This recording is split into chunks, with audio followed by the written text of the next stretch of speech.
একটা ভিডিওকে আকর্ষণীয় করে তুলতে ভিডিওটির এডিটিং ভালো করে করতে হয়। আর এডিটিং ভালো না হলে আপনি অডিয়েন্স ধরে রাখতে পারবেন না আপনার পেজে।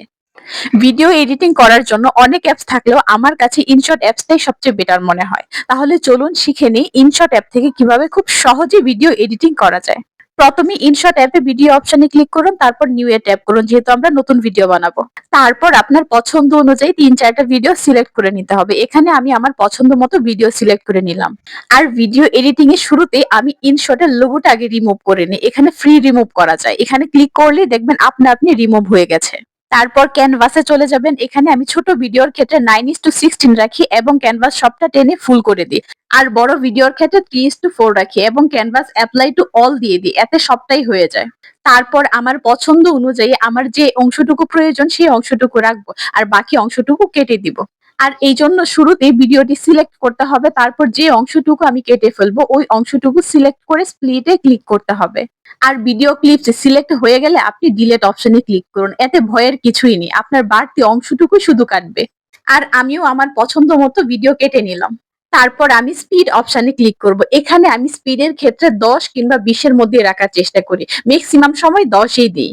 আর আমি এই স্পিডের রেঞ্জটা 20 এর উপরে কখনোই দেই না, কারণ বেশি স্পিড দিলে কথাগুলো কখনোই বোঝা যায় না আর সবকিছু কিন্তু এত স্পিডে দিতেও হয় না। এরপর আমি টেক্সটে ক্লিক করব। আর টেক্সটে ক্লিক করার পর এখানে অনেকগুলো অপশন আসছে। আমি ফার্স্টে স্টিকারে ক্লিক করলাম। আর এখানে অনেক ধরনের স্টিকার আছে, আপনি আপনার পছন্দ অনুযায়ী ব্যবহার করতে পারবেন এখান থেকে। তারপর আমি আবার টেক্সটে ক্লিক করলাম আর এতে লিখার অপশন এসে যাবে। আর এখানে আমি আমার পছন্দ অনুযায়ী লিখলাম ওয়েলকাম টু মাই পেজ। আর আমার লেখাটা কমপ্লিট হয়ে গেলে আমি কালারফুল সার্কেলটায় ক্লিক করব। আর এখানে টেক্সট হচ্ছে বিভিন্ন কালারের আপনি দিতে পারবেন। তারপর বর্ডার দিতে পারবেন বিভিন্ন কালারের, শ্যাডো দিতে পারবেন, গ্লো করতে পারবেন আপনার লেখাটা কতটুকু গ্লো হবে। এখান থেকে আপনি আপনার পছন্দ অনুযায়ী সিলেক্ট করে দিতে পারবেন। এছাড়াও এখানে লেভেল আছে, অপাসিটি আছে। আসলে এখানে সবকিছু ইউজ করতে হয় না, কারণ হচ্ছে আমরা যেহেতু রান্নার ভিডিও করি একটা সিম্পল ক্যাপশন দিয়ে দিলেই কিন্তু হয়ে যায়। এখানের প্রত্যেকটা অপশনই আপনি ব্যবহার করতে পারেন আপনার পছন্দ অনুযায়ী। আপনি কম বেশি করে দেখবেন কোনটা আপনার ভিডিওর সাথে যায়। এরপর এখানে দেখেন 2টা এ আছে, এখানে ক্লিক করলে বিভিন্ন স্টাইলের লেখা চলে আসবে। আপনি আপনার পছন্দ অনুযায়ী লেখাটা চুজ করে নিতে পারবেন। আর এর ডান পাশেই দেখেন 3 লাইন আছে, এখানে ক্লিক করলে আরো কিছু অপশন চলে আসবে। একদম সবার নিচে চলে যান, দেখেন বি আছে, বি মানে বোল্ড। এখানে ক্লিক করলে আপনার লেখাটা মোটা হবে। এবং পরে আছে আই, আই মানে হচ্ছে ইটালিক। আপনার লেখাটা এখানে ক্লিক করলে হালকা কিছুটা বাঁকা বাঁকা হবে। আর এখানে ইউ দেওয়া আছে, ইউ মানে হচ্ছে আন্ডারলাইন। আপনি এখানে ক্লিক করলে আপনার লেখাটা আন্ডারলাইন হবে। আর একদম সবার শেষে কোনায় এ বি সি দেওয়া আছে, এখানে ক্লিক করলে আপনার লেখাটা রাউন্ড শেপ, বিভিন্ন ধরনের শেপ হবে। সো আপনার পছন্দ অনুযায়ী আপনি শেপ করে নিতে পারবেন। আর এখানে টিআর দ্বারা বোঝানো হয়েছে একটা ওয়ার্ড লেখার ক্ষেত্রে আপনি লেটার গুলার মাঝখানে দূরত্বটা কতটুকু দিবেন। আর এর পরেরটা হচ্ছে কি একটা সেন্টেন্স থেকে আরেকটা সেন্টেন্সের দূরত্ব কতটুকু হবে। তারপর আমি ফিল্টার অপশনে চলে যাব। এখানে ভিডিওকে আকর্ষণীয় করে তোলার জন্য ফিল্টার অপশনটা হচ্ছে মুখ্য বিষয়। আমি সব ভিডিওর ফিল্টারের ক্ষেত্রে আগে অ্যাডজাস্টে ক্লিক করে নিই, তারপর লাইটনেস 10 থেকে 15 এর মধ্যে রাখি। এখানে আমি কন্ট্রাস্টও 10 থেকে 15 এর মধ্যে রাখি। তারপর আছে ওয়ার্মথ, এটাও আমি 10-12 এর মধ্যে রেখে দেই। টিন্টের ক্ষেত্রেও সেম, আমি 10-12 রাখি। তারপর আছে স্যাচুরেশন, এটাও আমি 10 থেকে 15 এর মধ্যে রেখে দেই। তারপর আছে কার্ভ, এইচএসএল, এগুলো আমি ইউজ করি না, সরাসরি চলে যাই হাইলাইটে। আমি হাইলাইটটা ইউজ করি। এখানে আমি হাইলাইটটা 10 থেকে 15 এর মধ্যেই রেখে দিই। এতে কিন্তু ভিডিওটা অনেক আকর্ষণীয় হয়ে ওঠে।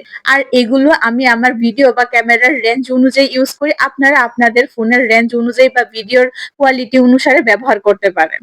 আর বাম পাশে রাইট চিহ্নে ক্লিক করলেই সম্পূর্ণ ভিডিওতে এই ফিল্টারটা অ্যাডজাস্ট হয়ে যাবে। এছাড়াও এখানে অনেকগুলো ফিল্টার আছে, আপনারা চাইলে আপনাদের পছন্দ অনুযায়ী এগুলো কমিয়ে বাড়িয়ে ব্যবহার করতে পারেন। আর ভয়েস দেওয়ার জন্য আপনার অডিও অপশনে ক্লিক করতে হবে। এখানে ক্লিক করলে নিচে দেখেন 100% দেওয়া আছে। এখানে ক্লিক করলে আপনার ভলিউমটা একদম কমিয়ে দিতে পারবেন। আমি ভলিউমটা কমিয়ে একদম 0 করে দিই, তারপর অ্যাপ্লাই টু অলে ক্লিক করে দিই। আমি যেহেতু মিউজিক ইউজ করি না, নিজের রিয়েল ভয়েস দিই, এজন্য আমি ভয়েসই রেকর্ড করি। আপনারা চাইলে আপনাদের পছন্দ অনুযায়ী মিউজিক অপশনে গিয়ে মিউজিকও ইউজ করতে পারেন। এরপর চলে যাব অ্যানিমেশনে। অ্যানিমেশন ইউজ করলে ভিডিওটা অনেক বেশি আকর্ষণীয় হয়ে ওঠে। এতে কিন্তু আপনার ভিউজ অনেক বেশি বেড়ে যাবে। এখানে ইন সিলেক্ট করে নিলে আপনার শুরুতে অ্যানিমেশনটা দেখাবে। আর আমি এই অ্যানিমেশন হচ্ছে 0.23 এর মধ্যে রেখে দেই। আর আউটে দিলে আপনার ভিডিওর শেষের দিকে এই অ্যানিমেশনটা দেখা যাবে। আর আপনি চাইলে আপনার ভয়েসে কিন্তু ইফেক্টও দিতে পারেন। এখানে বিভিন্ন ধরনের ইফেক্ট দেওয়া আছে, বাচ্চার ইফেক্ট, পুরুষ, মহিলা এবং হচ্ছে কার্টুনেরও ইফেক্ট দেওয়া আছে। আপনি চাইলে আপনার পছন্দ অনুযায়ী ব্যবহার করে নিতে পারেন। যাই হোক, ভিডিওতে কিন্তু চাইলে আরো অনেক বেশি এডিটিং করা যায়, কিন্তু আমি এই পর্যন্তই সীমাবদ্ধ রাখি। আর ভিডিওটি ভালো লেগে থাকলে অবশ্যই আমার পেজটা ফলো দিয়ে রাখবেন।